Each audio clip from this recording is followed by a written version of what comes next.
Busy Monday here on Birds 365 after an Eagle preseason game before joint practice with the Cleveland Browns, which means our buddy Chris Franklin from NJ.com is going to be busy again this afternoon.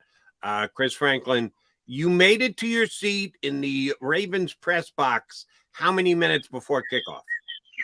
Probably, I think it was around 2 hours. I think it was like 2 hours before kickoff because I got settled in and I started watching around, looking, see everything. It's good. For me, it's one of the easiest drives to get to. It's the shortest distance from going from Delaware, so it's perfect. It's perfect. You're not worked out Delaware already. Now, I assume you didn't take 95 because you're. Oh yeah, I got stuck in that. Yeah, I got stuck in that thing. It was like, and I was getting worried a little bit because I'm like, oh boy, how am I explaining going to be here in the first quarter? Like, because it's not like I got here in the first quarter. Oh, guys, this just happened. I got stuck in two of them, Chris, and that's dedication. You were able to make it. That's dedication, my friend. I got there a half hour before kickoff, and it was for the Birds, and the Birds are out with Chris Franklin. I like it. We got to see the Ravens in the Battle of the Birds. So it's our first overreaction Monday of the season. Give me your biggest overreaction, good or bad. Give me something splashy. I think that's a good one. I think the biggest one is even though I like the way he played on a Saturday, that Tanner McKee is the future number 2 quarterback over Marcus Mariota is the biggest one. Oh, I think that's the biggest one because I look at what he did.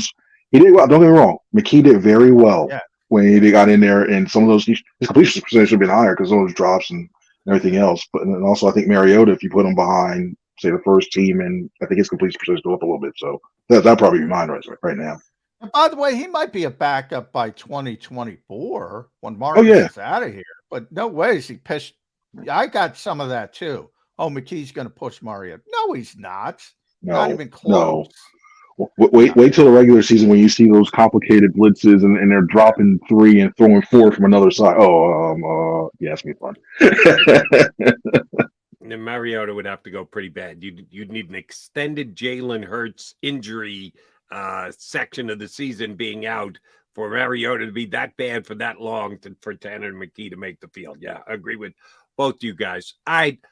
We talked extensively about the running backs in hour number 1. Did we learn anything from the running backs with who got the ball, who played, who didn't, how they're protecting? You want to get inside Nick Sirianni's mind for us here and tell us, is there anything to take out of the usage of running backs in exhibition game number 1? That's why I asked the question. I was curious about that because it's like, wait a minute. Yeah, I thought at first and going in, it's like, wait, okay, so it's like Gainwell and Scott's a lock, but for Nick, it was more of a, hey, I just want to get these guys contact, which to me, I'm like, all right, cool, let me get that out the way in the first game, let them rest. But overall, for the ones that played, I thought that Swift overall, I mean, you saw what he can do with that juke, man. That was that agility and that quickness and be able to be a game breaker. I think he's in line to me personally to be running back number 1. I think he's RB1 material. He's got the tools, and we all know it's his injury history. But if you use that back by committee, I think he'll be all right in that. When I look at Rashard Penny, it was a little. It plugged a little bit. They did run the play that I think is his best in his repertoire, that stretch play that he gained 10 yards for. I thought that he ran very well on that because he's real patient. He'll wait. And then when he sees that hole, he's out and goes that way. I like that. Sermon, to me, I thought he could have done a little bit better. I mean, the one thing I liked about him was his ability to get yards after contact. I looked at that. It wasn't as good with the third team, yeah. And then Kennedy Brooks, I mean, I think now it wasn't just for like, we know he's going to practice squad, but if he continues doing turnovers and making mistakes like that, it may not even be the practice squad now. Yeah, Kennedy's up against it. He was one of the losers. Now, the second sort of overreaction that I got a lot of, Chris, was Eli Ricks is going to make the 53-man roster. And I said, whoa, pump those brakes. He's got a lot of people to climb over to make the 53-man roster. Now, it's never a bad thing when you have a pick 6, but that quarterback did not look good throwing the football. Anthony Brown, I believe it was. Where are you on Eli Ricks and what that did for him? I think that may have catapulted him on the first man out now. Before him, I had around like 3 out. I had Mekhi Gardner ahead of him, and I had actually it's just Mekhi Gardner ahead of him, but and that's why and Greedy. I had Greedy ahead of him too. Greedy, But Mario Goodrich. I like Slot Mario too. still, Yeah, still above. yeah. Lot of, it's like a wild card team right now. You're 4 games out, and you got to jump over 3 teams. But That's more there's enough difficult. time left for him, though. I think Yeah. there's really enough time for him. I Oh, like there's what he's enough shown. time. He's Yeah, solid. there's I, enough time. And there's certain guys who are game time players. You know, maybe he's a better game player than a practice player. But yeah, in practice, I haven't seen a ton, but he showed up on game day. yeah. And Joe's played very physical, and he's played well. He's the guy I think he has to overtake. And he gets Joe gets a little handsy at times on the outside. He like the physical ones. He takes it beyond 5 yards and a little too rough sometimes. It's going to be, and it's boring. I know it's that when it comes to when it comes to punt coverage, and it comes to kickoff coverage. Those are the 2 things. If one of those makes a couple standout plays, or I think that's where if Rick's can make a couple standout plays on that, then I think maybe it's a tie. But right now, it's Job's job to lose. All right, CF, again, much like he has in practice, Sidney Brown playing at a high speed with a high motor, made some plays, look good. I saw him overrun at least one play, but that's Sidney Brown. That he's not only aggressive, he's uber aggressive. And I'm not sure if he's doing exactly what the coaches are telling him to do, or they're just going to let him run wild and say, hey, we're going to take the good with the bad. But there was more good than bad with what we saw on Saturday night. Do you think his play affected the way the Eagles coaching staff is looking at their safety rotation right now? I think they thought very highly of him, even coming into this game, and I still think I think he can be in play for like that third safety a little bit. I think he can. Most like probably the fourth right now, but I think he playing that third one. But when it comes to that aggressiveness, I like the aggressiveness that Sidney Brown showed on that. And you can teach that. You can teach patience at least. Because you rather a guy be over aggressive, run himself out of holes. That's just a rookie looking to take somebody's head off in his first NFL game. Mm-hmm. You can teach patience, going, okay, I'm not going to overrun this gap. I'm not going to. I just need to throttle down. You can teach that. I'd be more concerned if it was like, well, I'm going to be lackadaisical. Let me jog up to this way. I don't want to make a hit. I don't want to. It's like, no, I like the way he's flying, he's throwing his shoulder and things. We seen him in practice. I thought he was going to kill a couple of guys. These couple of things like he had to hold up. So I think overall, when you look at said and done, I think he's going to be the big nickel safety, at least by I think like a quarter of the way into the season because he's that good. You can't keep him off the field. All right, here is my honorary ESP hot take, which I don't often do, but I'm going to give it. I'm going to give it, and it's apropos. And I told Jody earlier that Jim Schwartz is coming back today because Jim Schwartz is the one who gave me startup costs, which I always use. Thank you, Jim. I love that term. Sidney Brown should be the starter week 1 for this reason, Chris Franklin. He's got obvious bursts that the other safeties on this team do not have. And get the startup cost over. That's the easier part of the schedule. You can afford mistakes against those teams on the easy part of the schedule. And by then, when you get to that tough a stretch of 5 games with Kansas City and Buffalo, in that situation, maybe Sidney Brown's over the startup cost and he starts to get it and he starts playing better. Whereas if you sit him and then say, all right, here's Kansas City, go out there and play against Patrick Mahomes, you're probably going to get some startup costs. Start him up. Get it over with, Chris Franklin. In honor of Jim Schwartz, I want to throw a baseball metaphor at you from the OA Phillies. Give me an Oriole. Okay. When you look at, you have Brett Myers, and Sidney Brown's Brett Myers with his Brett Myers stuff, where you had that fastball, you keep going, he goes 100%, but by that time he wasn't truly experienced in the way, say, Terrell Edmonds is like Jamie Moyer, who knows where things are going, knows how the defense is going to lay out, where to go, and everything else. Like I get what you're saying when it comes to ability. Yeah, you want somebody. I like it. He's flying around. I'm still worried that susceptible to double moves. There's still some concepts he hasn't seen yet. And I know it takes over time and experience, but that's what I'm saying. You learn from your. And by the way, Sidney has actually told me he is a visual learner. He's a guy who learns from doing.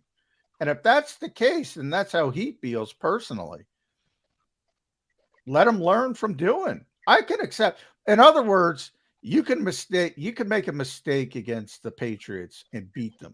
You can make a mistake against the Vikings and beat them. You can make a bunch of mistakes against the Bucs and beat them. You can't make a big mistake against Kansas City and beat them. That's kind of where I am with Sidney Brown. And I think he can be very visual, especially when you're on a scout team and when you're on running your stuff on in practice as well too. Because I think he just needs to get more. He needs to get more acclimated. I mean, there's a couple of times we've seen him like where he'll jump a route and it's like, okay, he left somebody open on the other side and stuff like that. So I think he still, he will be good. And I understand where he wants to get more reps by doing everything up. But I think he can do that more in practice, and he needs to do I think more in practice in order to warrant a spot. Because I don't want to see. I'd rather see Terrell Edmonds and Reed Blankenship give up stuff up front, out in front of him, and make a offense methodically have to drive down the field than seeing him run up the other side of the field. Brett Myers with his best stuff over Jamie Moyer fooling people. That's what I like your analogy. I like results. I don't care how the hell you get the job done.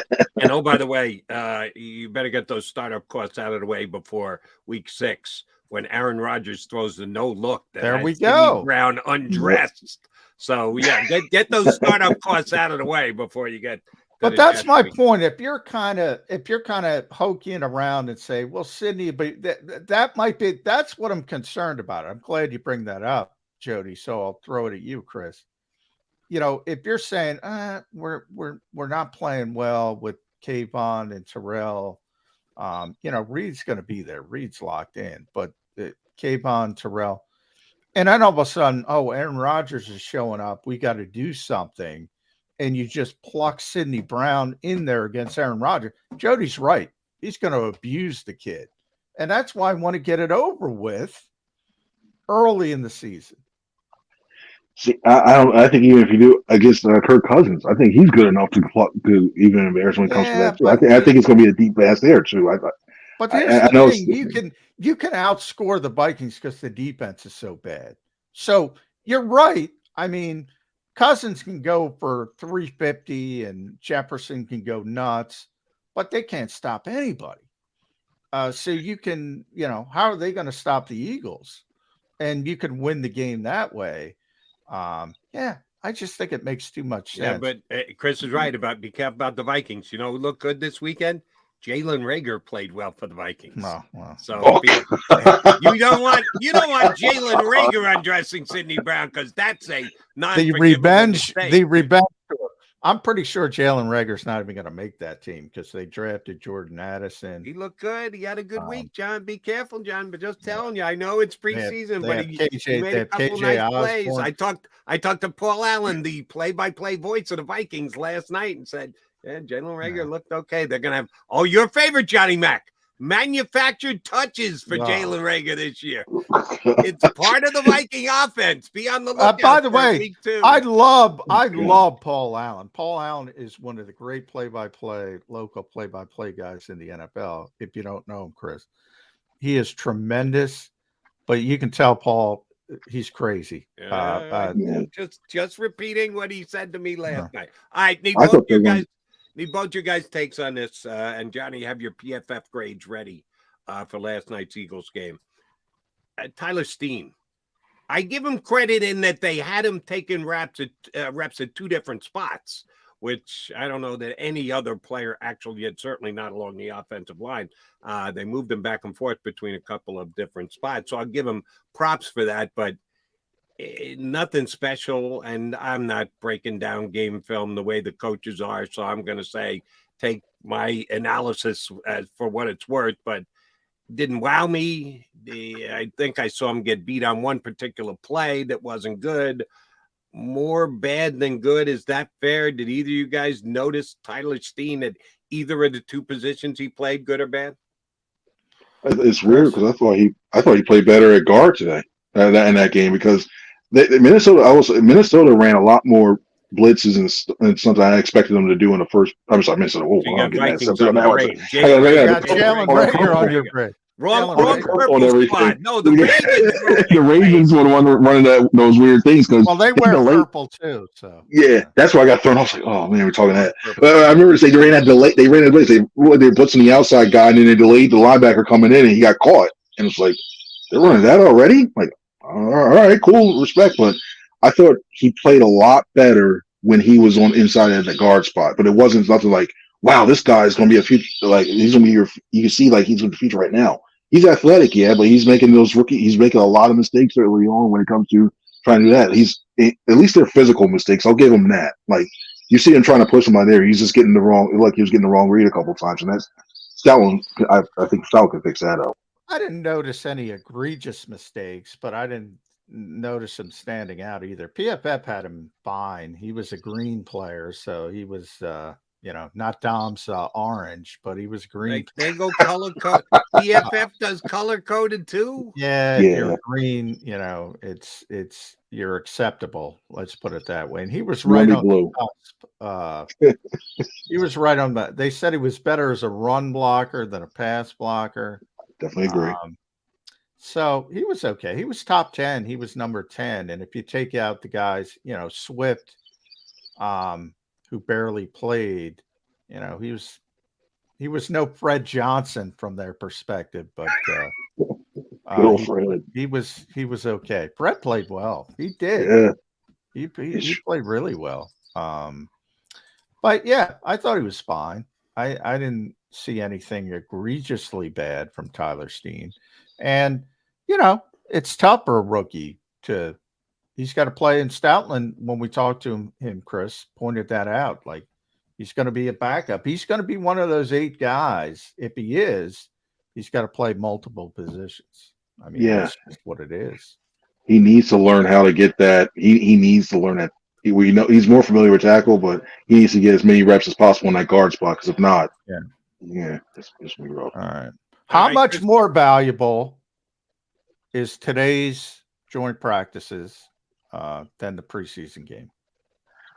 I think the fact that you're going against the Browns as opposed to the Ravens. I got that one right this time. I think I like it because I'm excited to see the edge rusher. A lot of good players on the Browns. They got Myles Garrett and Zadarius Smith now. Now, hopefully they practice. I don't know who's healthy and who's not. I don't know if you looked at Cleveland's injury situation. I have not yet. No. But if Myles Garrett, because I know he did not, Jordan Mailata was really excited about meeting Myles Garrett. And he was banged up, I believe, at the time. I wasn't in Cleveland. You were in Cleveland, weren't you? Yeah, I was in there. Yeah, and it was cool because I think that helped. I think that meeting he went against last year when he was talking to him helped him out a lot because the two of them met after practice. They talk a long time talking about what he asking Garrett what he saw when it came to his pass sets and how to improve on that.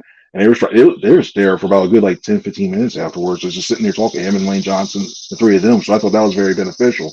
For me, I'm looking forward to seeing Deshaun Watson another year in the system, how he goes against this defense. I think that's going to be a really true test to seeing where they are right now. And we know last year, I know there's 5 new starters going to be on this defense, but you look at last year when it came to mobile quarterbacks, they gave the Eagles defense a little issue. So I want to see how they do now this year. Well, their own mobile quarterback is giving this defense fits. Both of them.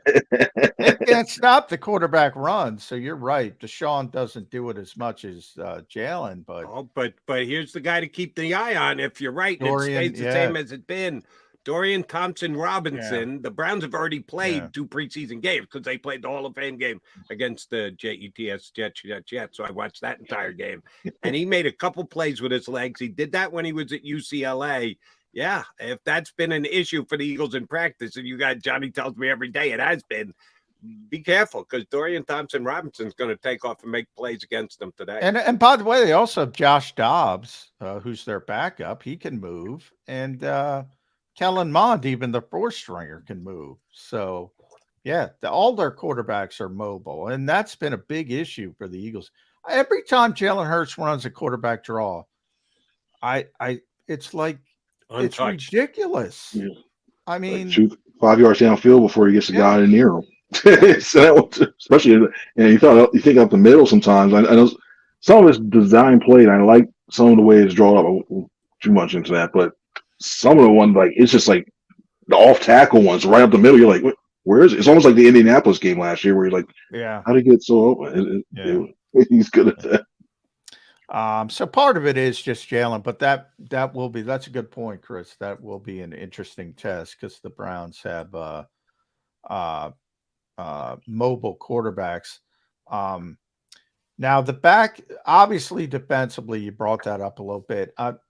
You got to be most concerned about the linebackers and the safety situation. I think we all know we're kind of locked in with Reed Blankenship. But we got to still see something from Nakobe Dean. And that other linebacker spot, Chris, I thought Nicholas Morrow was the best linebacker on the field for the Eagles. And people probably don't want to hear that against Baltimore because nobody's excited by Nicholas Morrow. But he played the best, didn't he? He surprised me a little bit. And the speed that to get out to the flat and get get a tackle for loss. That was the one that really surprised. I think he excels in that game. And in that part of his game, getting out to the flats for that speed. And I thought he did a really good job with that. I want to see him when you get those bigger running backs and running down the middle, like say something like that for those bigger running backs off tackle, like in between tackles. How can he stand up, shed an offensive lineman, and then go in and attack him? I want to see that part of his game, and I want to see if he does it well enough to warrant it. I think right now, that Saturday put him at the will spot. I really believe that right now. And then when it comes to Jack, he was still getting his feet wet. I was shocked that Cunningham was behind Jack to begin with. I thought he just played a little bit better and played in space, stuff like that. But Jack's going to have another week in the system. He's going to get his shots to still try to prove he can be the starter next to him. But Morrow's got the inside edge right now. Maybe the best running back in football, Nick Chubb, coming in. That's true. All right, here's my one-day hot take sale. John already put his out there. I'll put one out there as well, just for one day only. Not that I won't go hot take again, but hot take Monday. Let's call it. By this time on Tuesday, it'll be forgotten. Jalen Hurts will be picked in today's practice by Rodney McLeod. Who knows a little Jalen, maybe picks up on something, former teammate. Schwartz gives him a little insight. Any chance something like that happens? Rodney McLeod gets a big pick in today's all-important dual practice? I think that only happens if it gets deflected. That's the only way I think. That's the only way I think it's deflected. That's the only way I think that happens. Because he's been very, very good. Disrespect to Rodney. I'm telling you, no respect. Hey, I'm just trying to go and I'm not trying to give it a take here. I'm just saying. But I look at the way I think the way Jalen's playing right now is what he was, warrants being a top 5 quarterback. He's taking care of the ball. He's making the right decisions, and he's working at deep ball. If anything, if he was, I'd say this: Olamide Zaccheaus gets a deep touchdown on a roll from Jalen Hurts. I think that may happen. That's my hot take on a deep pass. That's my hot take with the first team today. That's my hot take. By the way, going back to Olamide, he was one of those guys. I call them deference players, Chris. So Nick explained there were certain guys I thought, wow, as you pointed out with the running backs, I thought, wow, that's a good sign for Kenny. But then he kind of explained his thought process with the receivers. I'm like, wow, that's a good sign with Quez and Britton. But he said, no, they were going to play, but they had hamstring issues. And they were sort of late scratches. But he didn't say anything about Olamide. Olamide didn't play. Why the heck why is Olamide in the deference category, or is he? Yeah. I thought that was the time because I thought that was the time he needed to play. I remember he wants to use them because of the joint practices, and since they're going to be without, they may be without Quez and Britton. He was going to be running with the ones. There we go. But see, bright guy, Chris Franklin. But I think he needs to string together a couple more plays because right now Quez has a lot of space in between that wide receiver 3, wide receiver 4, and I think Olamide needs a couple these joint practices 2 or 3 to just stand out to make it hey, you know what? No, we got 4 rolling consistent wide receivers because he can make those big plays. He can make you see him make catches like wow, he does that. And then when it comes to like a dig or a post or a slant or whatever, he'll drop it or he'd be fighting or double catching the ball. So I think for him and his game, I think he needs to have a really big two All right, here. last one for me for you, Chris. And I thought he played well on Saturday.